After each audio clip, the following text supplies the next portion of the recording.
நண்பர்களே வணக்கம். நாம் இந்த வீடியோ தொகுப்பில் பார்க்க போகிறது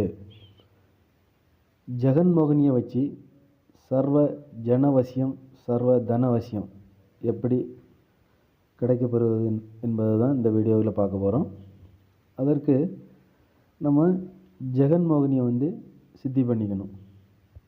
இல்லைன்னா காலையிலையும் இரவு வேளைகளிலையும் ஒரு 108 ஊர் கொடுத்தீங்கன்னா ஜெகன்மோகினி சித்தி ஆகிடுவாங்க. இது பார்த்திங்கன்னா கிட்டத்தட்ட ஒரு 90 நாள் பண்ணுற மாதிரி இருக்கும்.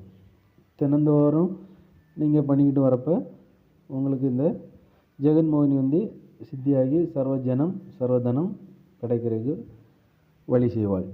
சரிங்களா? இதற்கு நமக்கு என்ன பண்ணணும்னா, வளர்பிறையில் வர வெள்ளிக்கிழமையில் பிரம்ம முகூர்த்தத்தில் நம்ம சுத்தமாக இருந்து பூஜை அறையெல்லாம் நல்லா சுத்தம் பண்ணிக்கிட்டு விளக்கேற்றி வைக்கணும். நல்லெண்ணெய் தீபம் ஏற்றணும். அதுக்கு முன்னாடி நான் சொல்ல போகிற இந்த மந்திரத்தை ஒரு காரியத்தகட்டில் எழுதி வச்சுக்கணும்.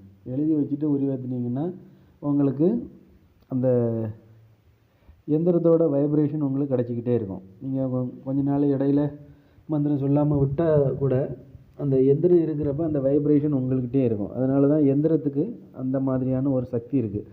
அதனால் நீங்கள் எந்திரம் வச்சு வழிபடுறது ரொம்ப நல்லது.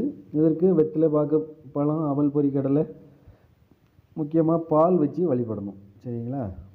இதை இரவு வேளைகளில் நீங்கள் நல்லா பண்ணிங்கன்னா உங்களுக்கு உடனே சித்தி ஆகிடும். சித்தி ஆனால் கூட 90 நாள் தொடர்ந்து நீங்கள் பண்ணிட்டு வரப்போ சர்வ ஜனமும் சர்வ தனமும் உங்களுக்கு கிடச்சிக்கிட்டே இருக்கும். சரிங்களா?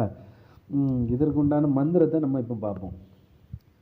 ஓம் ரீம் ஸ்ரீம் ஐயும் க்ளீம் சவும் பகவதி பரமோகினி சர்வ ஜெகன்மோகினி மோகய மோகய நம சிவய வசிய நம.